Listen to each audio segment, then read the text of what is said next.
Hi folks, this is All the Fruit, and today we want to find out, among other things, why the British are called Limeys. Well, spoiler alert, they are called Limeys for the same reason the Germans are called Krauts. It's all about vitamins, all about vitamin C.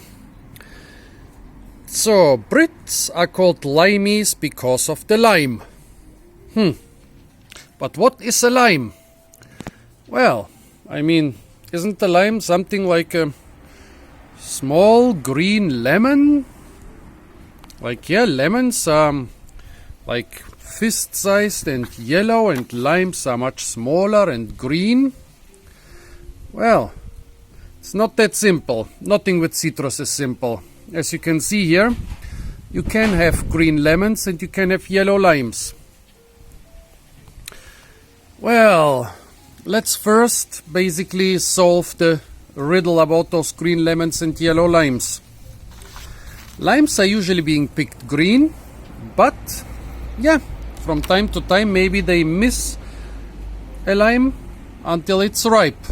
And so in a box of green limes there were 1 or 2 yellow limes. Lemons are usually picked yellow.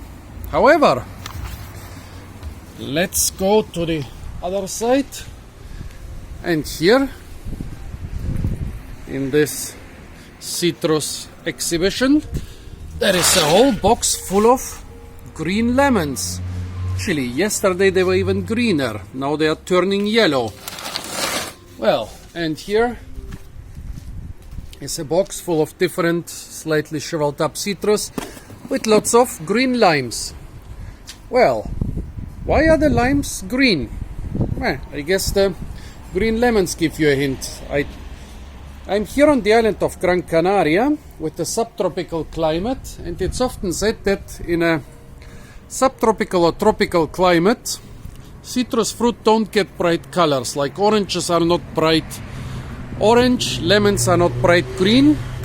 But to be honest, our lemons around here, when they get ripe, they are quite yellow. Maybe not as bright yellow as the Mediterranean lemons, which get a lot more cold, but yellow. Well, the oranges around here, if they are not treated with ethylene, they are usually a pale orange to bright yellow, but not the bright orange. Well, here I can show to you some oranges. Commercial oranges treated with ethylene, and also mandarins treated with ethylene are probably coming from cold places. And here are some of the local oranges, which are orangish or bright yellow, but not very orange. Now let's go back to our limes and lemons. Well, limes are being picked unripe, so they are green. But if you wait, they will get yellow like a lemon. Lemons are usually being picked yellow. However, here the vendor explained me, a lot of the farmers, they pick lemons and other citrus fruit underripe, especially lemons, because, well, lemons are not supposed to be very sweet. It's enough if they are sour, and when they are green, they are already sour enough. And when you keep them for a couple days or weeks, they will turn yellow. And so you extend their shelf life. But there is a more important reason for picking them green.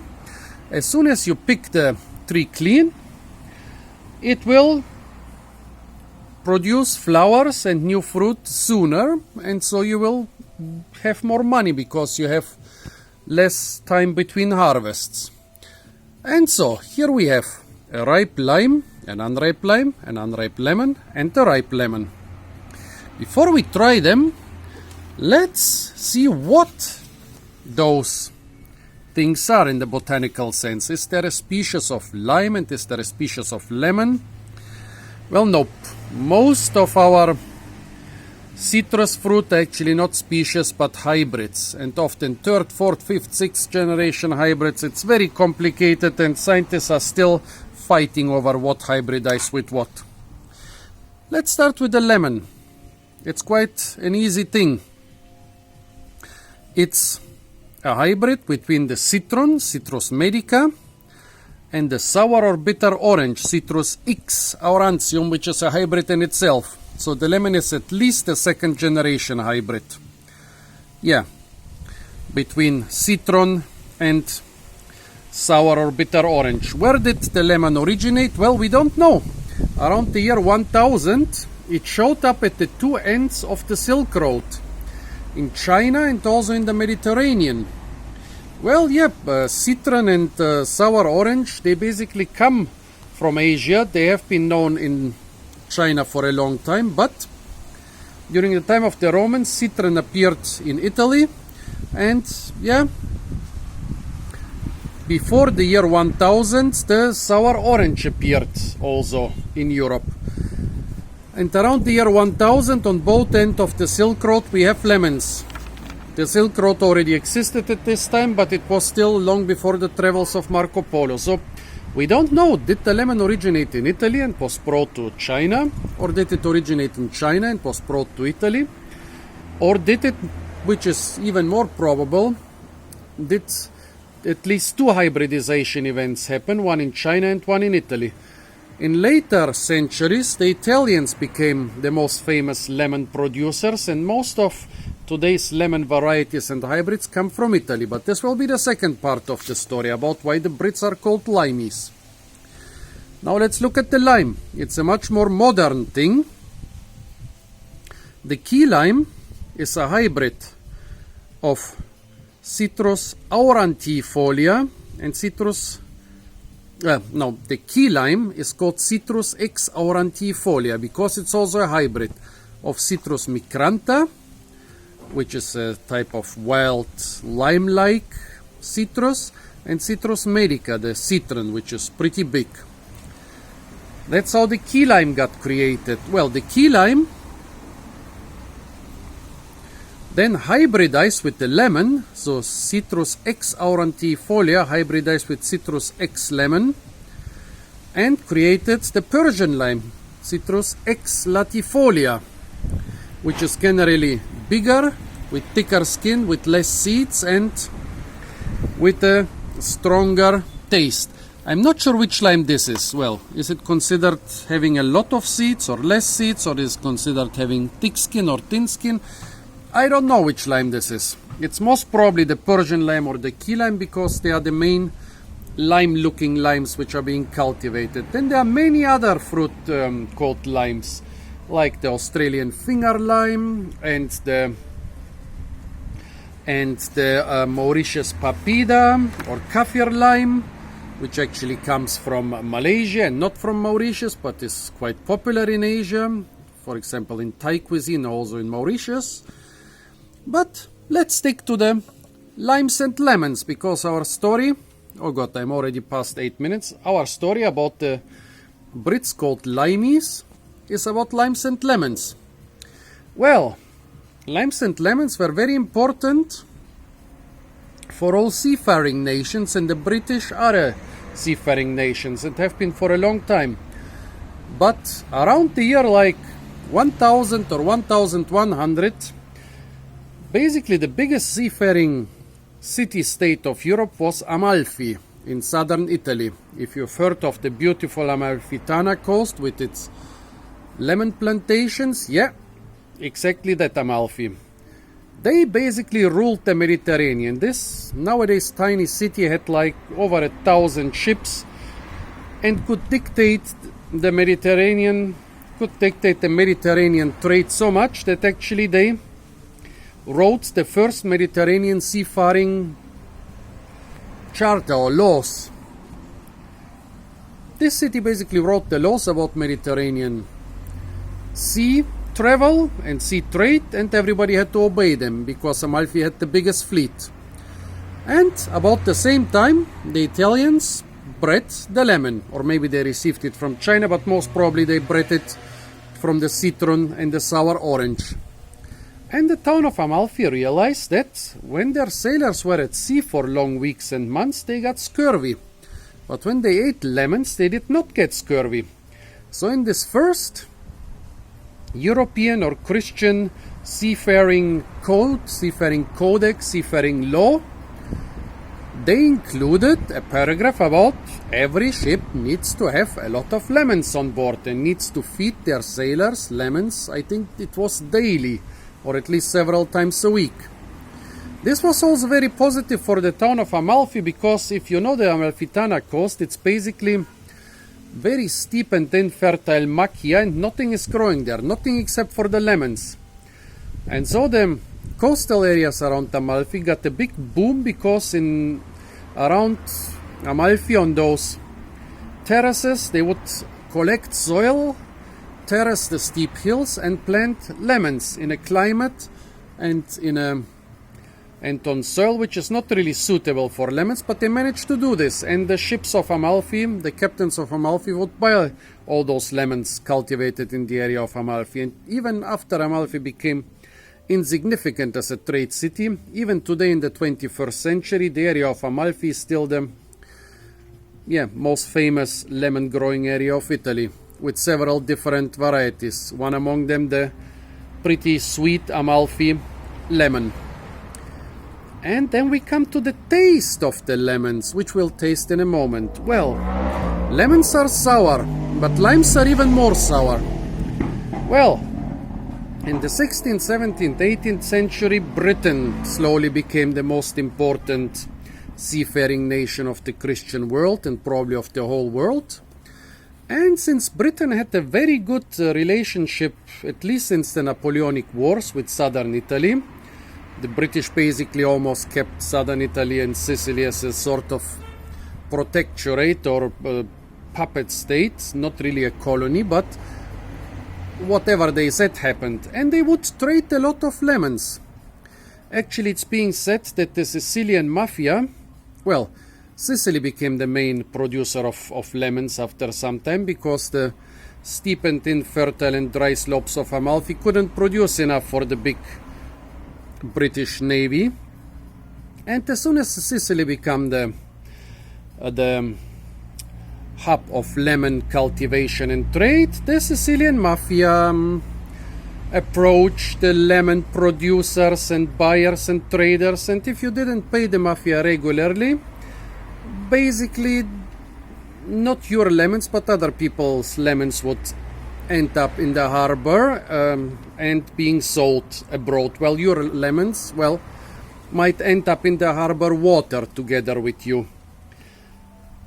And yeah, Britain liked that a lot. They did a lot of trade in the Mediterranean. They got a lot of lemons from Sicily, until the reunification of Italy, when Italy started producing giant ironclad or men of war or giant battleships, which Britain didn't like, because Italy basically tried to compete with Britain for the naval supremacy in the Mediterranean. And so Britain said, no, we are not gonna buy your lemons anymore. Anyway, in the Caribbean there is a thing called the lime, which must contain a lot more of this magic scurvy preventing stuff. Back then they still didn't know what vitamin C is. So in order to punish Italy for building giant battleships, we'll produce the key lime on our islands in the Caribbean. We'll produce the lime on our islands in the Caribbean. We'll stop buying Italian lemons, and we'll buy our own lemons. And if necessary, we'll buy lemons from other people's colonies. We'll buy limes. Not lemons, but limes, which are more sour, so they must be better, and which we can produce in our colonies or buy from other colonies in the Caribbean. Yeah, punishing Italy and at the same time getting a more sour juice. What did the British do with that juice? Well, they would produce stuff like punch and grog and so on. Like the water on the British ships was very bad, so they would mix it with rum in order to kill bacteria and other parasites and to get their sailors happy. And they would also mix it with lemon or lime juice in order to prevent scurvy and to make everything more tasty. And thus those famous punches of the Mediterranean originated. Yeah, one admiral who was really into giving his folks a lot of grok basically. Was a guy who was also would wear a woolen coat made of, I think it was called grok fabric or something. So people would call him, his sailors would call him Old Grok, and they would also call the drink he forced them to drink grok. Well, after adding all this rum and lemon and sugar to the grok, it was so tasty that the British actually liked drinking it. And so nowadays not only sailors drink it, but also other people. However, in the 19th century, while the British switched from Italian lemons to Caribbean limes, some other developments occurred. First, America became a financial superpower, and so Italian immigrants or Sicilian immigrants very soon started selling the Sicilian lemons to the United States. So Italy or Sicily, they didn't basically care that Britain didn't buy their lemons anymore, because the financially very powerful United States started buying their lemons. And with the lemons, the Sicilian mafia moved to America, thus creating the Cosa Nostra. Who would think that the Sicilian mafia in America has such tasty origins? Also, another thing happened. Well, I mean, back then, when chemistry and food chemistry was not so well developed, the British would say, yeah, limes are more sour than lemons. Well, lemons are sour, lemons prevent scurvy. A lot of other foods which prevent scurvy, like apples and so, are also sour. So, there must be an acid which prevents scurvy. Well, this is basically correct. Vitamin C is also called ascorbic acid, and it is sour. But it is not very sour. There are a lot of other acids in citrus which are more sour. And so the Brits thought, yeah, the limes. Oh, and of course that's why the Brits are called Limeys, because first their navy sailors were called Limeys because they would drink drinks made with limes every day, and later this got used for all the British. So we answered at least one question. But then, yeah, when they switched from lemons to limes, they thought that the limes are much healthier because they are much more sour, which is not so correct. Yes, limes are much more sour, but they contain a lot less vitamin C. Also, the way British would preserve the limes, I mean, first the Amalfi sailors in the Mediterranean, they used to have fresh lemons on board. Later, the British, who sailed around the whole world and sometimes stay away for months and years, they conserved the lemon and later the lime juice in barrels, thus killing almost all vitamins. You know, folks, eating fresh fruit is very healthy, but all those conserved and preserved juices, they contain almost no natural vitamins. The Brits didn't know that. And well, yeah, in their navy the mortality rates were very high. And around the time when they switched to highly preserved lime juice instead of fresh lemons, another important development became more common: the steamboat. And so a ship needed months and years before for a long travel around the world, but with the steamboats it went much faster. You had maximum a couple weeks between ports normally, and so you would get a supply of fresh fruit quite regularly. And yeah, they would drink their grog and punch with lime juice, but the lime juice wouldn't be so important for them anymore because they stopped often enough in ports to get a lot of fresh fruit. However, they continued doing this. Well, it was still very important at polar expeditions, and that's why at polar expeditions people still would get a lot of scurvy if they didn't eat a lot of raw meat, because they would basically rely on preserved lime or lemon juice, which would not save them from scurvy.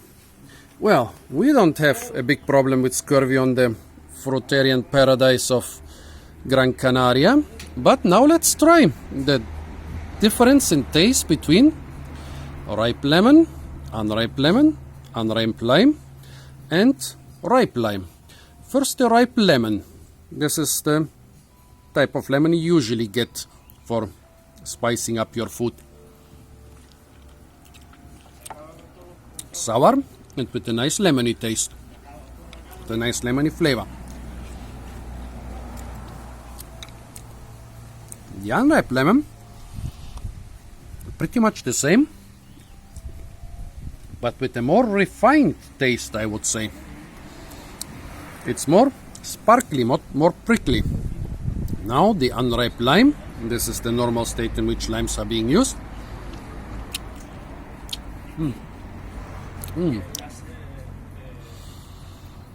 Not more sour than the lemon, and without the typical lemon flavor.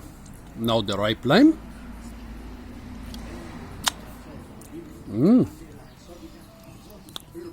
The ripe lime actually has a stronger lime flavor than the unripe lime. Yeah, so the lemons definitely had the lemon flavor. And this lemon was actually even more interesting. The unripe lemon was even more interesting than the ripe lemon. It had a more fresh sourness and more fresh lemon taste. With the limes, actually the ripe lime was much more interesting. How shall I describe it? Yeah, basically the lime. Yeah, the lime flavor is much stronger in the ripe lime than in the unripe lime. So after all the talking, basically the most interesting part was really the taste test, because I find the green lemon, which is very unusual, much more interesting than the ripe lemon, but I find the ripe lime much more interesting than the green lime. By the way, those ripe limes, they also seem to be a lot thicker and plumper. I hope they are limes and not some strange 7th or 8th generation hybrid. But yeah, both the ripe limes I have in this big box of unripe limes are a lot thicker and plumper than the unripe limes. Very interesting. Tell me if you think they might be some sort of hybrid or something else, but they do taste like limes, just more so than the unripe limes. So one final question, folks, why don't we all have unripe lemons and ripe limes instead of ripe lemons and unripe limes? Can you please answer me that question? Apart from that, stay tuned for a lot more fruit videos from the beautiful island of Gran Canaria. And don't forget to like, share, comment and subscribe.